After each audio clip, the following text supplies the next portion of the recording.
नमस्कार, बहुत स्वागत है आप सभी का। आप देख रहे हैं न्यूज 18। मैं हूं आपके साथ पूजा सचदेवा। वक्फ संशोधन बिल की बात करेंगे जो अब बन चुका है कानून। खूब विरोध हुआ, खूब समर्थन भी मिला।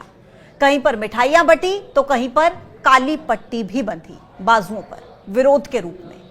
लेकिन इस बीच कहा यह जा रहा था कि कहीं पर भी बहुत ज्यादा विरोध की तस्वीरें सामने नहीं आई, मतलब कि हिंसात्मक विरोध की। शांतिपूर्ण तरीके से ही प्रदर्शन किया गया। लेकिन अब ऐसा नहीं कहा जा सकता। क्यों? क्योंकि देश में एक राज्य ऐसा है जहां पर वक्फ कानून का विरोध हुआ, और वो भी ऐसा वैसा कोई विरोध नहीं, बल्कि हिंसात्मक विरोध। वो राज्य कौन सा है? वो राज्य है पश्चिम बंगाल। आगजनी, पत्थरबाजी और हिंसा, शांतिपूर्ण प्रदर्शन को हिंसक प्रदर्शन में बदल दिया गया। पश्चिम बंगाल के मुस्लिम बहुल मुर्शिदाबाद जिले में मंगलवार यानी कि 8 अप्रैल को वक्फ कानून के विरोध में हिंसात्मक प्रदर्शन की तस्वीरें सामने आई। इस दौरान पुलिस पर पथराव कर दिया गया, उनके वाहनों में आग लगा दी गई। कई जगहों पर तो खूब आगजनी हुई है। नौबत यह आ गई कि इंटरनेट सेवा बंद कर दी गई ताकि शांति व्यवस्था बनाए, उसको कायम कर पाए। कुछ प्रदर्शनकारियों ने संविधान नहीं मानेंगे ऐसे नारे तक लगा दिए। देखिए, मुर्शिदाबाद जो कि मुस्लिम बहुल इलाका है, 65% से ज्यादा मुस्लिम उस इलाके में रहते हैं। ममता बनर्जी का राज्य है पश्चिम बंगाल, और ममता बनर्जी की पार्टी ने खुलकर इस बिल का विरोध किया। सदन हो या सड़क हो, खुलकर उनकी पार्टी ने इसका विरोध किया। ये कहा कि हम इस बिल के विरोध में हैं। अब सवाल है कि आखिर वक्फ कानून पर यह बंगाल में ही बवाल क्यों मचा है? आखिर मुस्लिम बहुल मुर्शिदाबाद में यह हिंसा भड़की तो भड़की कैसे? सबसे पहले तो आप एक बात जान लीजिए कि यह हिंसा मुर्शिदाबाद जिले के जंगीपुर इलाके में हुई है। वो इलाका जो कि मुस्लिम बहुल इलाका है।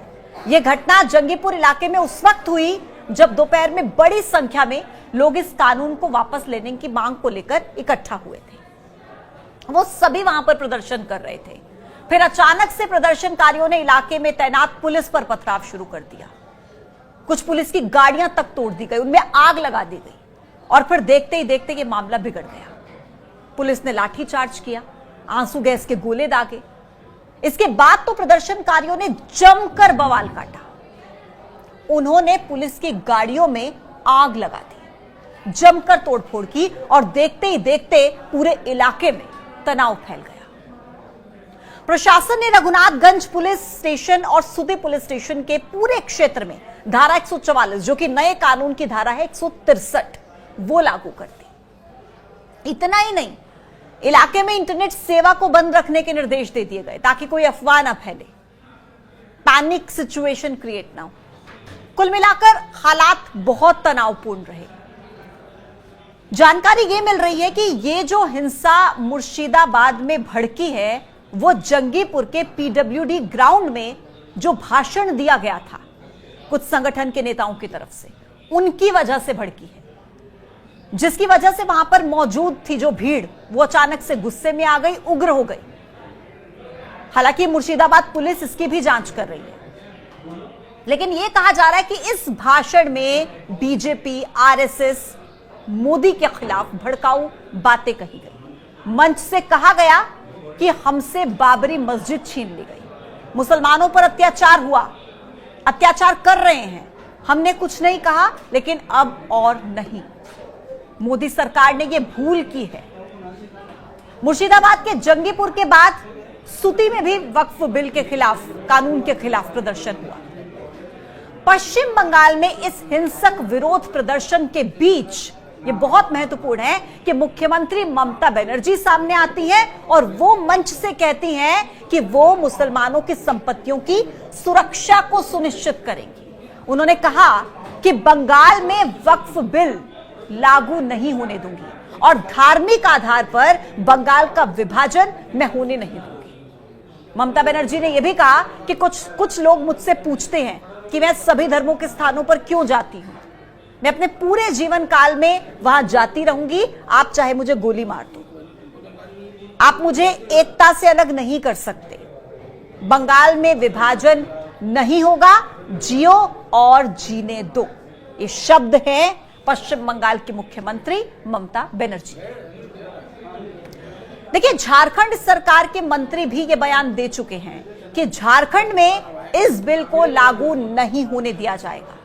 बिहार में तो बहुत जल्द विधानसभा चुनाव है और तेजस्वी यादव, जो कि बिहार के विपक्ष के सबसे बड़े चेहरे के तौर पर देखे जाते हैं, उन्होंने तो यह भी कह दिया कि अगर राज्य में उनकी सरकार बनती है तो इस विवादित कानून को किसी भी कीमत पर हम लागू नहीं होने देंगे और इस कानून को कूड़ेदान में डाल देंगे।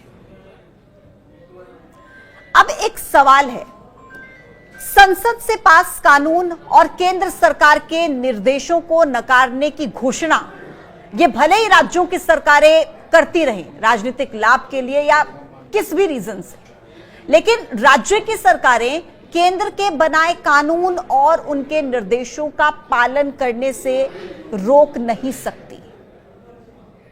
संविधानविद ये कहते हैं कि केंद्र के निर्देशों को मानना ये राज्यों का दायित्व है। केंद्र के किसी भी कानून को ना मानना मतलब है संविधान का फेल होना, और माना जाता है और इसके फेल होने पर क्या कार्रवाई हो सकती है यह संविधान में बहुत साफ तौर से दिया गया है। अनुच्छेद 256 यह कहता है कि राज्य सरकारों का यह दायित्व बनता है कि वो संसद के द्वारा पारित किया गया कानून लागू करेंगे। ऐसे में अगर देखा जाए तो राज्य सरकारों के पास नानुकुर करने का कोई ऑप्शन, कोई विकल्प है ही नहीं। उनको संसद की तरफ से दिए गए, पारित किए गए कानून को अपने यहां पर लागू करना ही पड़ेगा। जहां तक राज्यों की शिकायतों का सवाल है तो वो इसको लेकर सुप्रीम कोर्ट जा सकते हैं, उनका रुख कर सकते हैं, ये विकल्प उनके पास है। अगर उनको लगता है कि नागरिकों का हनन किया जा रहा है तो वो उसके लिए अदालत का दरवाजा खटखटा सकते हैं। हालांकि ये कोई पहली बार देखने को नहीं मिल रहा कि किसी राज्य की सरकार संसद के द्वारा पारित किए गए कानून को राज्य में लागू करने से रोक रही हो। इसके पहले जब सीएए लाया गया था उस समय भी पश्चिम बंगाल और केरल की सरकार ने अपने राज्य में इसे लागू करने का विरोध किया था, लेकिन लागू हुआ। तो ऐसे में कई सवाल हैं। सवाल यह कि क्या यह सिर्फ राजनीतिक बयानबाजी है या सिर्फ राजनीतिक फायदे के लिए यह सब कुछ कहा जा रहा है। देखिए, प्रदर्शन करना, प्रोटेस्ट करना ये अधिकार है, सबका अधिकार है, लेकिन शांतिपूर्ण तरीके से, बिना किसी हिंसा के, बिना कोई उपद्रव मचाए। लेकिन ये प्रदर्शन का कैसा तरीका है कि गाड़ियों में आग लगा दी जाए, तोड़फोड़ कर दी जाए, पुलिस पर हमला किया जाए। संविधान नहीं मानेंगे, ये नारे लगाना कितना ठीक है? मतलब संविधान नहीं मानेंगे तो क्या मानेंगे? देश तो संविधान के हिसाब से ही चलता है। सवाल कई हैं। सवाल यह भी है कि विरोध का मंच तो सरकार ने दे दिया, लेकिन अमन चैन की गारंटी क्यों नहीं दी? ये कौन देगा? वक्फ के बहाने हिंसा की साजिश से क्या पुलिस अनजान थी? अगर हां, तो यह फेल्योर किसका था? क्यों आखिर बंगाल में ही इस तरीके की हिंसा भड़की? क्यों सरकार स्थिति को कंट्रोल नहीं कर पाई? सवाल यह भी है कि संविधान की बात करने वाली ममता दीदी संसद से पास कानून को क्यों नहीं मानेंगी? ये बड़े सवाल है और इन्हीं सवालों के साथ आपको छोड़कर जा रही हूं। आप क्या सोचते हैं इस विषय में जरूर बताइएगा कमेंट बॉक्स में। आज के लिए इतना ही, कल फिर होगी मुलाकात एक नए मुद्दे के साथ। मुझे दीजिए इजाजत, नमस्कार।